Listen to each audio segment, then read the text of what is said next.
On va vous présenter maintenant toutes les machines stationnaires. Donc, pour faire simple, on ne va pas rentrer dans le détail de chacune des machines, c'est plus vous essayer un peu, enfin en tout cas essayer un petit peu de vous raconter tout ce que ces machines peuvent faire, les possibilités, pour savoir entre guillemets à quel moment les acheter, vous dans votre vie de travailleur du bois, et en fonction de vos projets par rapport voilà, à l'électroportatif classique que l'on peut avoir, et quand est-ce que ça devient intéressant d'avoir ces machines-là. Donc ce ne sera vraiment pas des revues en profondeur de ces deux modèles, ça je l'en ferai moi perso sur ma chaîne. Mais voilà, on va essayer de survoler un petit peu les modèles pour vous montrer un petit peu ce que ça peut faire. Donc j'espère que vous ne serez pas trop déçus. Donc maintenant on va continuer avec la Festool Capex, donc scie à onglet de marque Festool. Premier point très intéressant, c'est qu'on peut, comme vous le voyez, la coller au mur. Il n'y a pas le système de rail qui vient coulisser derrière, en fait c'est la tête de scie qui elle coulisse sur les rails. Je pense que Bosch fait ça aussi sur certains modèles, mais il n'y a pas beaucoup de marques qui le font. Bosch en fait c'est pas des rails mais c'est un espèce de bras pliant de robot qui vient, qui recule. Donc voilà, vous pouvez la mettre quasiment au mur, elle prend pas plus de place, ça c'est parfait. Ensuite, donc c'est une scie à onglet qui a l'avantage de faire autant les coupes à onglet, donc en bougeant ici, que des coupes en biseau, par ici. Donc ça vous ouvre la porte aux coupes qu'on appelle combinées, à la fois donc biseau et onglet. Pratique pour faire tout ce qui est des corniches, ouais, des moulures chez vous, ou même des plaintes, ouais, quand vous avez... Ouais. Donc moi je m'en sers pas mal pour faire des trucs un peu tordus. Donc que dire dessus? Donc système de lame, c'est le système Festfix aussi en fait, comme la TS55. Je ne vais pas vous montrer comment changer la lame, mais c'est à peu près le même concept, c'est-à-dire que avec peu de manipulation, on arrive à changer la lame. Alors forcément, quelque chose de très important, c'est l'aspiration, qui est plutôt assez efficace quand même sur la Capex. Le seul bémol, c'est que, alors là Mathieu l'a pas fait, c'est sa scie. Donc il a mis l'insert pour réduire la lumière au niveau de la coupe, ce qui permet d'avoir un meilleur état de surface au niveau de la coupe. Par contre, il n'a pas mis les joues additionnelles au niveau de la scie. Tu mets ça en joue? Ouais, en fait je viens caler d'un côté, enfin tout à gauche, okay. Et que je viens bloquer avec la pince là, de gauche. Ok, je vois. Donc par contre, moi j'ai mis des joues additionnelles, et là l'aspiration est vachement dégradée par contre. Donc ça à savoir, je pense que l'idéal en termes d'aspiration, c'est ce que tu as là comme configuration, à savoir l'insert ici, et pas de joues additionnelles. Il y a une vidéo là récente du Wood Whisperer qui a justement, enfin dire plus ou moins comparé ce modèle de Festool avec la Bosch qui est du coup quasiment 2 fois moins cher. Et le gros plus de la Festool, c'est sa qualité d'aspiration, 2, je vais passer devant, mais ces systèmes de butée, je descends, je verrouille, alors qu'on est sur un truc à visser pendant 2 heures sur la Bosch. Ça c'est même d'une main, c'est ça qui est top. Et ces fameuses coupes à onglet, enfin on y viendra non plus avec cet ustensile, mais cette coupe à onglet qui en font une scie top. Alors pour le coup, pour nous dans l'atelier ça sert moins, mais pour tout ce qui est coupe de moulure et autres, où vous allez pouvoir faire des angles... Ah, tu parles de coupes combinées ça, la Bosch, des trucs de dingue, c'est quand même en tout cas ceux là-dessus. Donc ça, Mathieu en a parlé rapidement, effectivement le système est ultra pratique, c'est que il y en a, alors par défaut c'est livré avec un seul il me semble. Oui, c'est un peu chaud. Voilà, donc l'idéal c'est d'en acheter deux quand même, d'acheter le deuxième. Ce système permet donc de bloquer votre planche en entrée et en sortie de lame. Donc en fait on vient positionner la planche le long des joues, et d'une main on baisse le système et on le verrouille, et là la planche ne bouge pas. Ce qui est très sécurisant pour faire de la coupe en fait sans avoir les pièces qui bougent. On peut même maintenir la pièce des deux côtés pour vraiment couper le truc au milieu. Par défaut il n'y en a qu'un de livré, donc il n'y a pas le deuxième. Donc ça c'est effectivement très pratique. Donc là je l'ai montré tout à l'heure, alors ça c'est un truc que j'ai oublié de faire au début et je crois que toi aussi. C'est ici il y a le système de verrouillage de l'onglet. Donc premier bouton pour déverrouiller le système, et après donc il y a des angles pré-réglés. Donc c'est les angles traditionnels, à savoir 0, 15, 22,5, 37,5 je pense, ce genre de choses. Par contre il y a un truc qu'on oublie de faire, c'est de tout le temps de rabattre la poignée ici, histoire de sécuriser la coupe. Donc ça c'est important à faire. Quoi d'autre ici? Donc là... elle est fournie normalement de base avec... non pas de base, mais on peut acheter des extensions qui viennent se mettre sur les côtés. Moi ici vous la voyez dans une configuration où j'ai fait mon propre banc. Pareil, je vous mettrai un article comment faire un banc de scie qui me permet de couper des longueurs de 2,50 m bien à plat et bien aligné avec les joues. Ça c'est pratique pour mettre des serre-joints. Voilà. Pour tenir une pièce par le côté. Là. Hop, les mêmes serre-joints que vous avez sur la TS55 qu'on a montré tout à l'heure. Ça c'est pratique pour venir ici et accrocher. Mais c'est vrai qu'après avec l'installation de Mathieu, il n'y en a plus forcément besoin. Alors ça s'appelle TS120 parce qu'elle peut couper jusqu'à du 120 en profondeur, mais pas dans toutes les configurations. À savoir que là si on regarde au niveau de la lame, là il n'y a pas 120 là, hein. Il y a plutôt 80 dans ces eaux-là je pense. Et en fait le 120 s'obtient dans une configuration spéciale où la lame, où en fait la scie se verrouille. Voilà, là elle est verrouillée et là elle permet de couper 120 en hauteur sur l'arrière de la lame. C'est vraiment un mode particulier. Pour les moulures, pour les grosses corniches. Pour les moulures, les plaintes ou des trucs comme ça qui sont pas épais. Voilà, et après ce système se libère ici, qui vient libérer le système. Donc ensuite, il y a un réglage de profondeur, ça c'est hyper utile quand on va faire des coupes non traversantes. Pour le coup je me balade un petit peu, j'espère que vous n'aurez pas de mat de mer. Mais donc ça c'est le petit système dont on a parlé pour faire les coupes un petit peu plus hautes. Et ici pour libérer. Et puis maintenant je vais passer de ce côté là. Donc par ici on a le système de verrouillage ici de profondeur. Donc là par défaut je descends jusqu'au bout. Et par contre si je me mets dans cette position là, c'est qu'en fait je vais pouvoir venir régler la profondeur de descente. Et le réglage se fait en vissant ou dévissant le système. Et là on voit que la lame descend au fur et à mesure. Ça permet de faire des assemblages à mi-bois par exemple. Ou de couper des planches simplement sans traverser pour faire une rainure, en fait, ce genre de choses. Donc ça peut dépanner quand on n'a pas scie sous table sur des petites largeurs. Un truc pas mal aussi, c'est que le vernier, donc pour régler l'angle de la coupe en biseau, il est accessible autant à droite qu'à gauche. Donc là on le voit ici. Donc là, on voit que en fait, c'est quand même plutôt précis, le rapporteur est plutôt assez imposant. Ça fait qu'on arrive facilement à régler au demi-degré près. Ça en général, sur les scies à onglets plus bas de gamme, le rapporteur est très petit, donc pour avoir une précision de 0,5, c'est quasiment impossible. Alors ici, par défaut, donc là, on peut régler l'angle de 0 à 45 sur le côté gauche. Et après, il y a différentes positions pour venir régler la scie dans l'autre sens. Moi, on ne peut pas le faire, il y a des trucs qui bloquent. Et après, pour revenir à 0, on se remet là-dessus, on vient se remettre en butée. Et après, on verrouille l'angle avec la petite poignée noire qui est derrière. Donc, quelque chose de très intéressant sur cette scie, c'est la présence de lasers. Donc, un de chaque côté de la lame. Ce qui permet vraiment de visualiser où on va couper. Alors, par contre, par défaut, départ usine, moi, je sais que mes lasers étaient très mal réglés. Donc, il ne faut pas hésiter à les retoucher. Le réglage se fait par ici. Alors le réglage est assez complexe au début si on essaie de faire ça à l'arrache. Il faut vraiment suivre le mode d'emploi, mais pas le mode d'emploi français où il n'y a pas ce réglage qui est indiqué.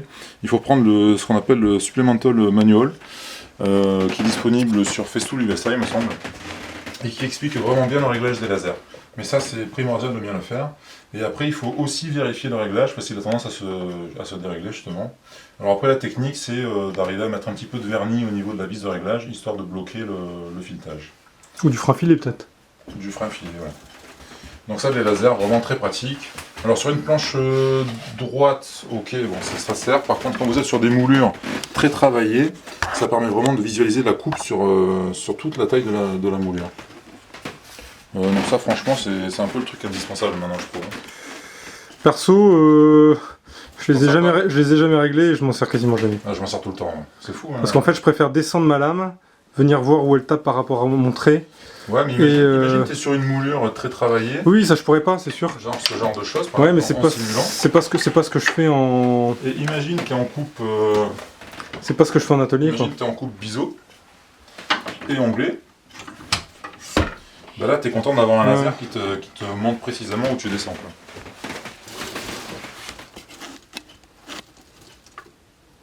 Donc accessoire qui est livré avec la scie et qui prend place dans son piétement ici, c'est un système de prise de mesure d'angle. Donc le but c'est de trouver la bissectrice d'un angle en fait. Donc là on peut mesurer un angle interne.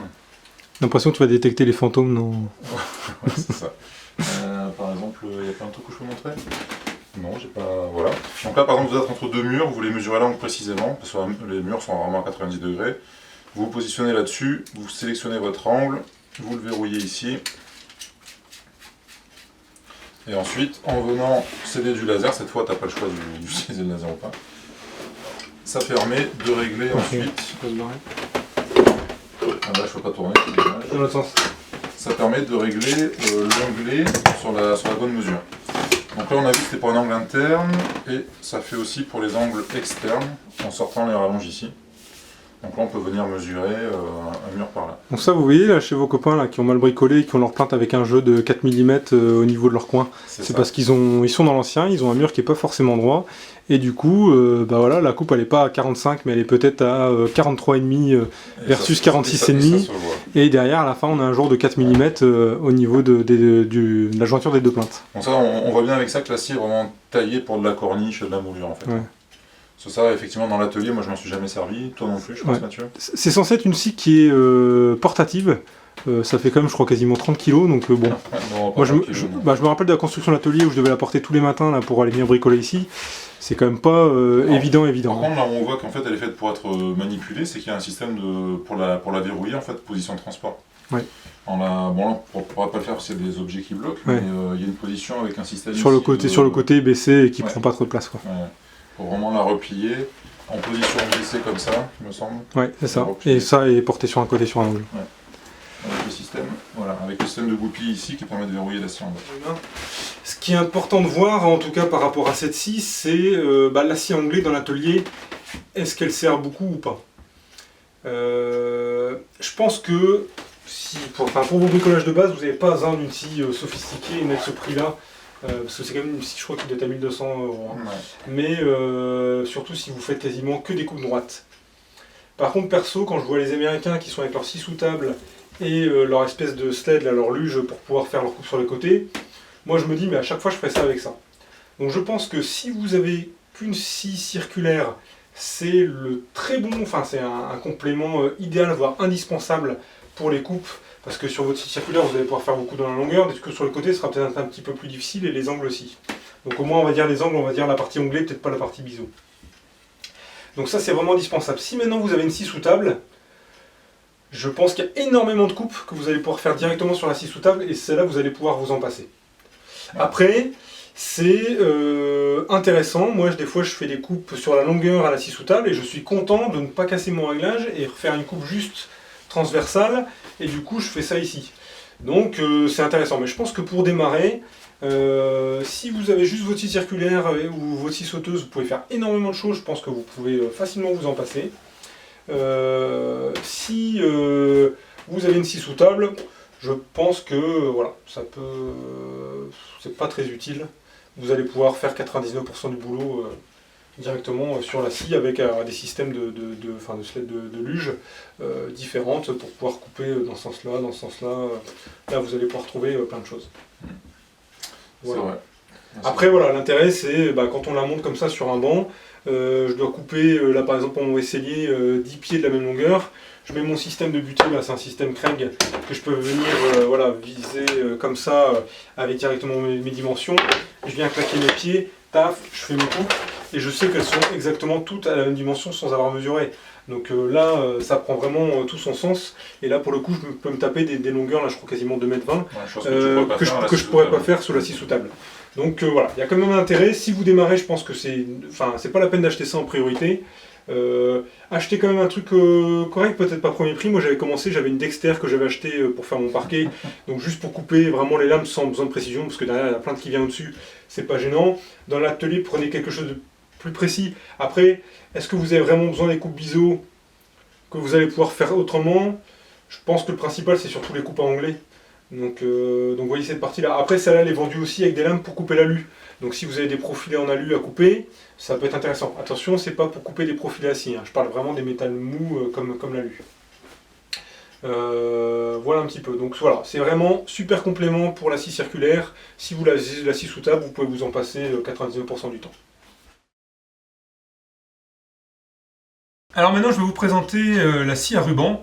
Encore une fois, hein, je ne vais pas faire un focus spécifique sur ce modèle là, je le ferai moi sur ma page perso, enfin sur ma chaîne perso en tout cas, de voir en détail ce modèle. Là la question c'est plutôt de vous montrer quel est l'intérêt d'avoir une scie à ruban dans l'atelier. Et finalement est-ce qu'on peut s'en passer ou pas au démarrage. Donc on a vu tout à l'heure qu'on pouvait créer des templates.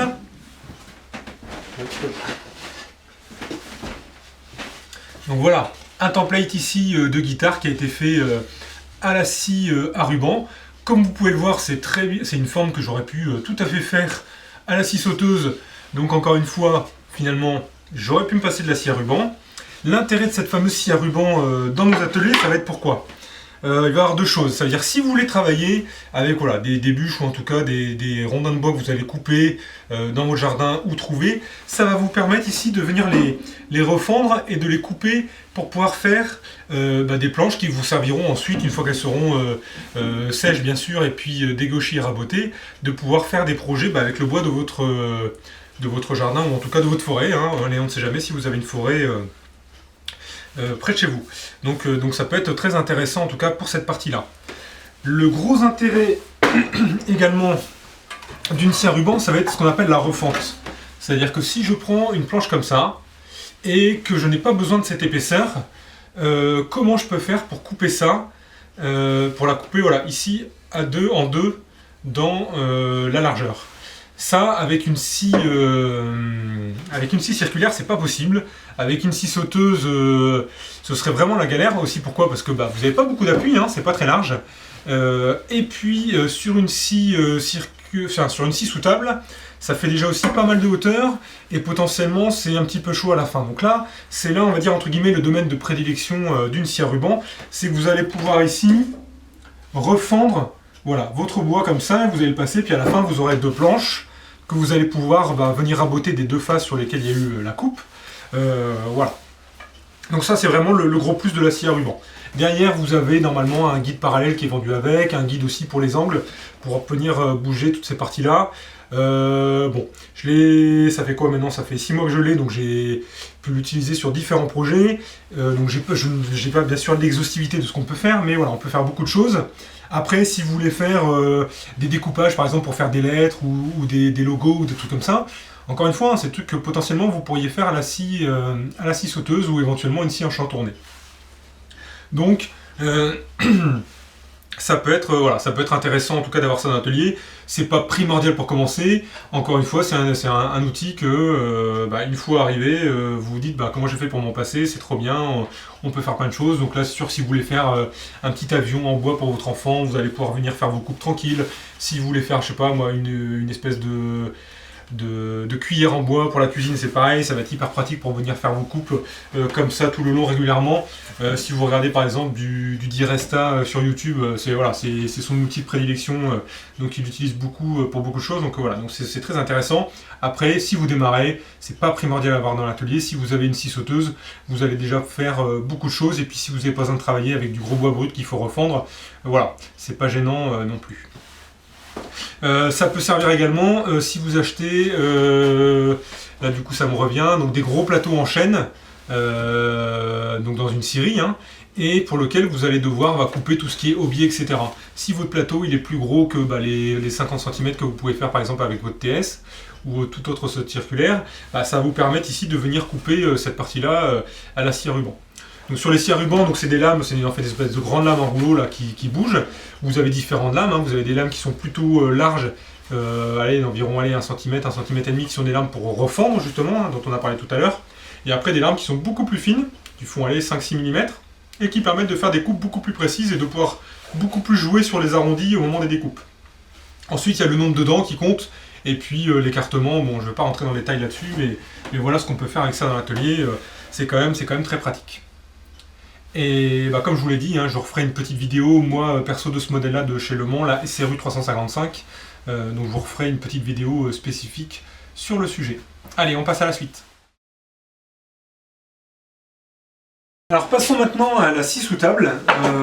Donc là c'est quelque chose que je n'avais pas jusqu'à un an. et pour lequel je savais énormément me passer. Je me demandais d'ailleurs pourquoi c'était autant publicité chez les Américains, parce que finalement on les voit quasiment exclusivement utiliser ce genre de scie, puisque j'avais ma fameuse TS qui me permettait de faire aller toutes les coupes et j'étais jamais bloqué. Alors il y a quelques cas où cette scie devient hyper intéressante, et il y a surtout des cas où maintenant j'utilise ça plutôt que ma TS, je trouve ça beaucoup plus pratique. Donc voilà, donc cette scie sous table c'est quelque chose d'intéressant, il existe différents modèles, encore une fois je referai moi sur ma chaîne perso une vidéo dédiée à ce modèle là avec tous les avantages, tous les inconvénients. En tout cas pour faire simple, vous avez un gros plateau, une lame de scie qui est par le dessous, un guide qui est parallèle à la lame, toujours le couteau diviseur pour la sécurité. On voit d'ailleurs souvent des Américains qui le dégagent, mais ça c'est des choses à pas faire parce que ça vous évite que votre morceau de bois, quand il passe derrière la lame, il se prenne dans les dents et hop, il vous arrive en pleine tête. Donc ça c'est très important. C'est généralement vendu avec une cape de sécu qui se place ici pour éviter de mettre les doigts dessus. Donc ça je devrais pas le dire, mais personnellement moi ça m'emmerde, donc je la dégage. Donc par contre bien sûr il faut faire attention aux mains, hein. Donc votre guide parallèle qui peut bouger pour définir la coupe que vous avez. Et après on va dire c'est tout bête, hein, je veux recouper ça dans la longueur, je me positionne ici devant et je viens ensuite avancer mon bout de bois jusqu'au bout. Et derrière voilà ça me coupe mon truc à la sortie, c'est impeccable. L'intérêt de cette scie sous table, c'est que, on l'a évoqué tout à l'heure dans la présentation de la Capex, c'est que ça peut remplacer votre scie circulaire à onglet. Donc vous avez normalement vendu avec souvent un ustensile de ce type qui permet de, je vais rentrer ici, hop, venir pousser des planches. Donc c'est-à-dire que on a vu grâce au guide parallèle, je peux venir couper dans la longueur ma planche. Si je veux la couper dans ce sens-là, il faut surtout pas venir contre le rail et avancer ici, vous êtes sûr que votre morceau de bois va se coincer dedans et va venir s'éclater. Donc ça c'est surtout quelque chose à ne pas faire.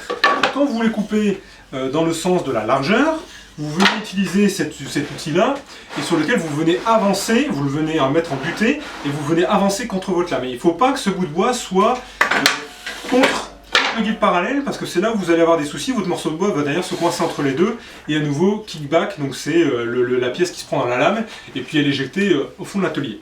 Donc voilà. Ça permet également ce petit outil-là de faire des coupes dans les angles, un peu comme une scie à onglet, donc je vais pouvoir venir couper moi mon truc à 30, 45, enfin en tout cas tous les angles que je peux avoir. De la même manière, la lame fait aussi des coupes biseau, puisqu'on peut l'orienter dans un sens ou dans l'autre pour aller jusqu'à 45 degrés. Et on a bien sûr un réglage de la profondeur de la lame, donc après ça dépend des tables de quelle est la hauteur de lame, hein. Mais vous allez pouvoir en tout cas ajuster cette hauteur là et pouvoir éventuellement refendre ce type là si vous avez justement pas votre scie à ruban. Donc vous faites par petites passes et puis petit à petit avec la lame là vous allez pouvoir retailler sur la hauteur complète, quitte à procéder par retournement si votre lame n'est pas assez haute. Donc voilà pour la scie à ruban. Très important aussi côté sécurité, utilisez un poussoir pour pouvoir avancer vos pièces le long du rail. C'est beaucoup plus sécuritaire que de mettre les doigts. Quoi dire encore sur la scie sous table? C'est important d'avoir une table de sortie derrière, donc c'est outfit table comme disent les Américains, pour pouvoir, une fois que j'ai coupé ma planche, qu'elle ne se casse pas la gueule dans le vide, mais qu'elle atterrisse bien ici sur une table de sortie. Donc ça c'est aussi important de ce côté-là. Donc voilà, personnellement j'ai su m'en passer très longtemps à partir du moment où j'avais ma scie circulaire, je faisais énormément de choses avec.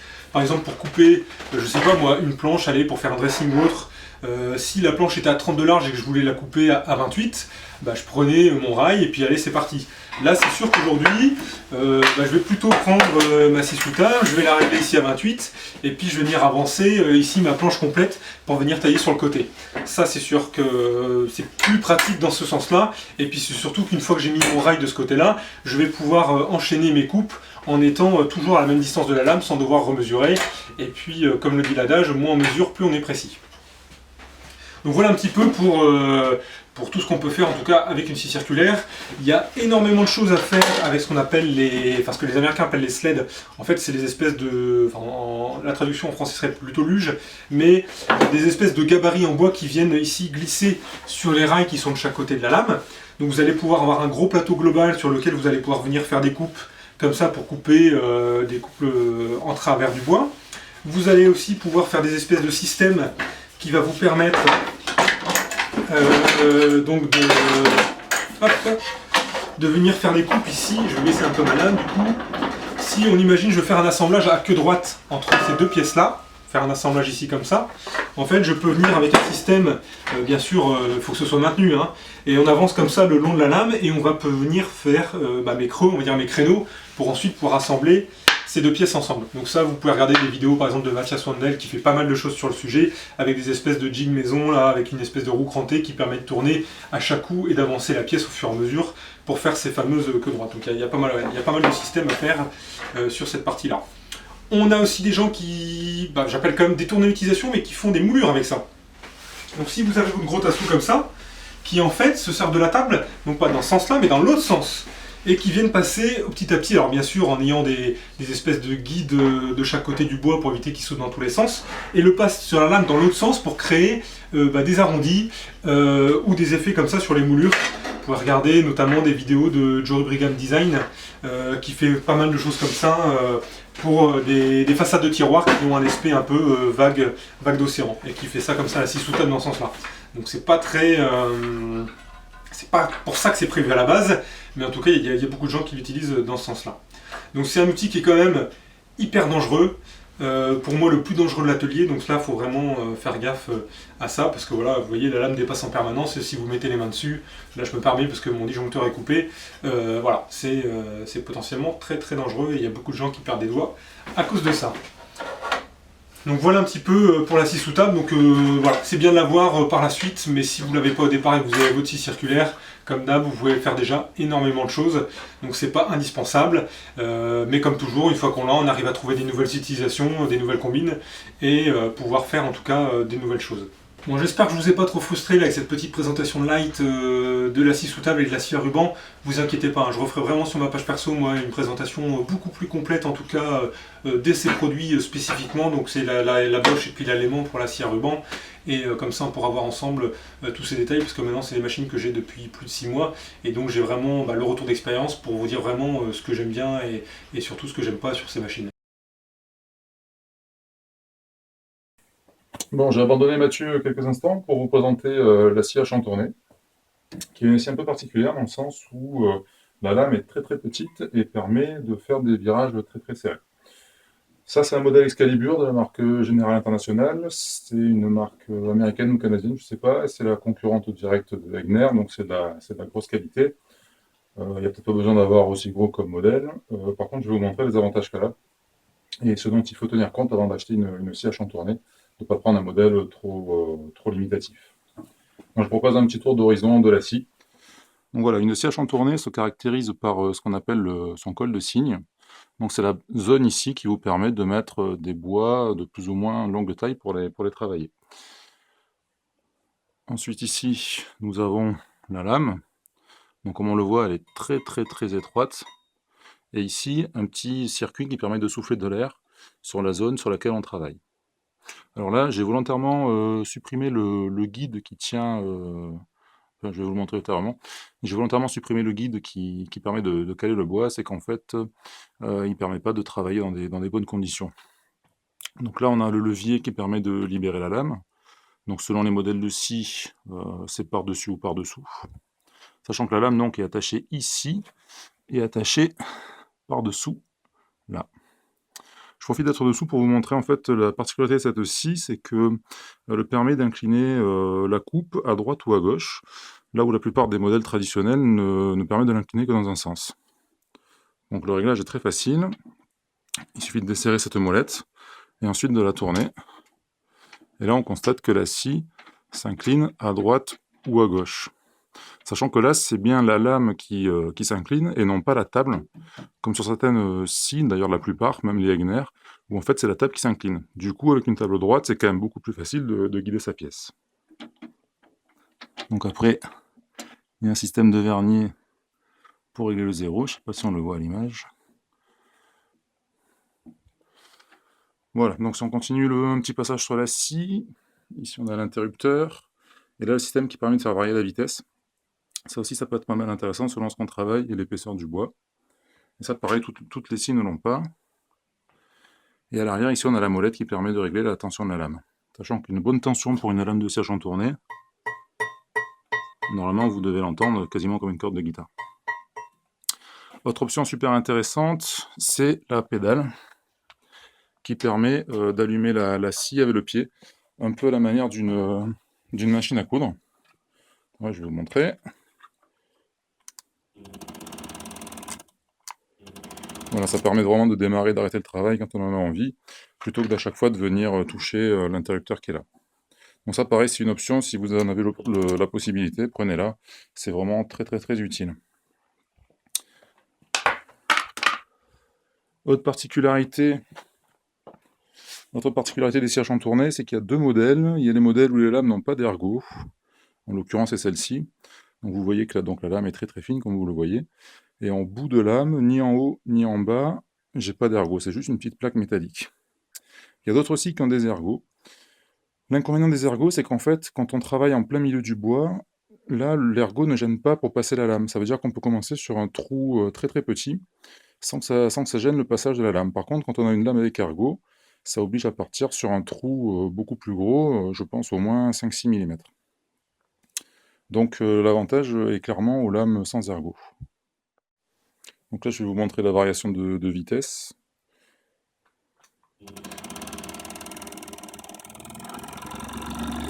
Donc là, la lame accélère.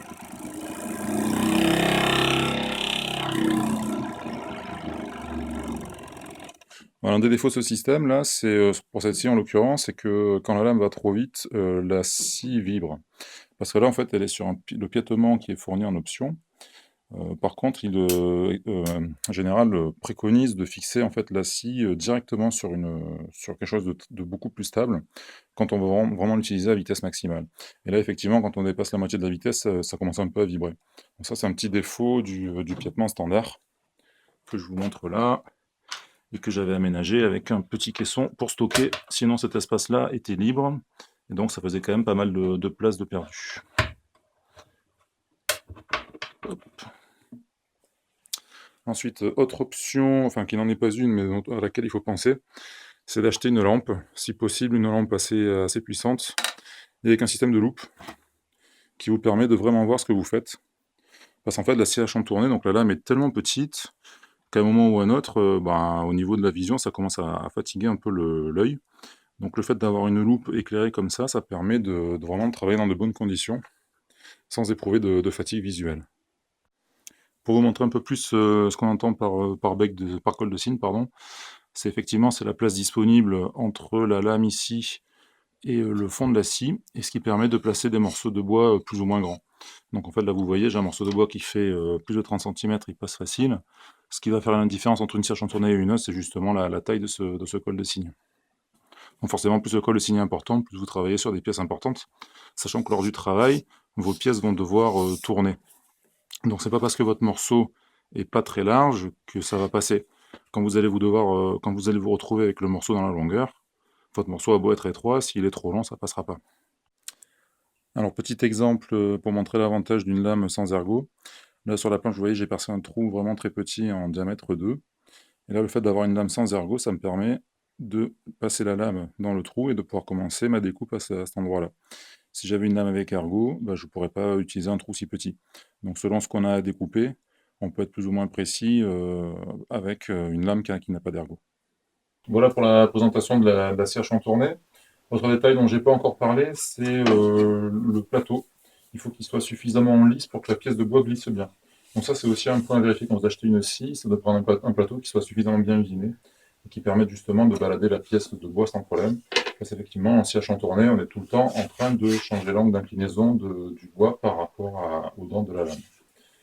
Donc pour récapituler, il faut faire gaffe à la taille du col de cygne, vitesse variable ça peut être un plus, le petit tuyau d'air qui permet de nettoyer la surface de travail, une lame sans ergot, l'inclinaison ou pas à droite ou à gauche, que ce soit la table qui s'incline ou directement la lame, et puis la pédale pour pouvoir contrôler la scie au pied plutôt que par l'interrupteur ici. Donc voilà, il existe différentes tailles pour tous les budgets, pour tous les usages, pardon. Donc après, le but c'est de trouver un bon compromis. Et surtout, ouais, n'oubliez pas la lampe aussi pour pouvoir s'éclairer bien comme il faut. Voilà.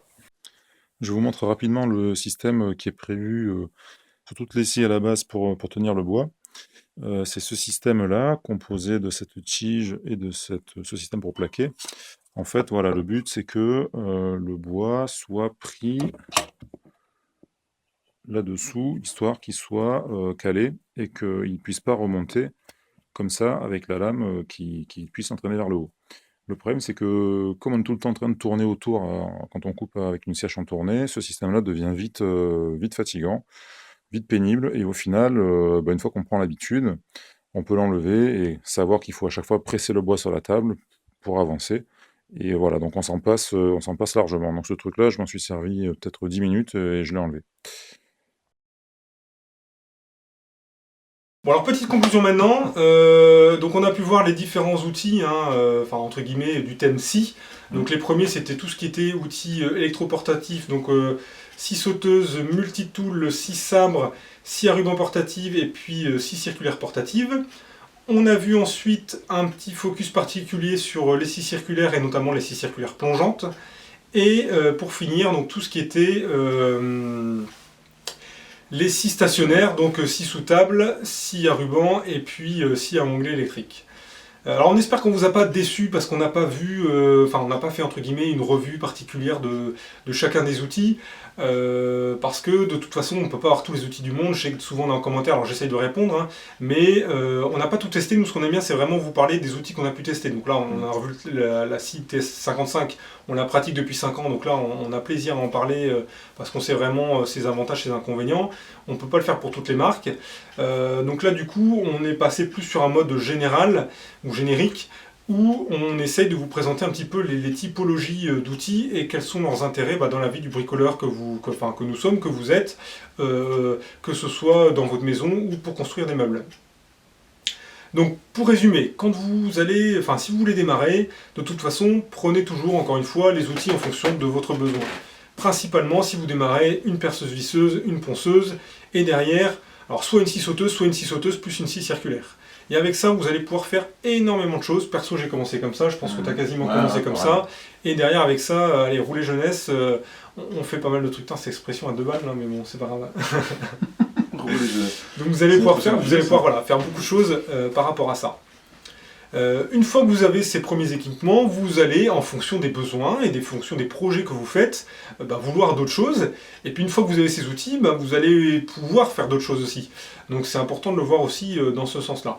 Je pense qu'une fois qu'on a eu tout cet électrode portatif, c'est intéressant de pouvoir passer sur des choses, alors quand on a plus besoin, sur des choses plus stationnaires comme la scie sous table pour laquelle j'ai réussi à m'en passer pendant, pendant quasiment 3 ans.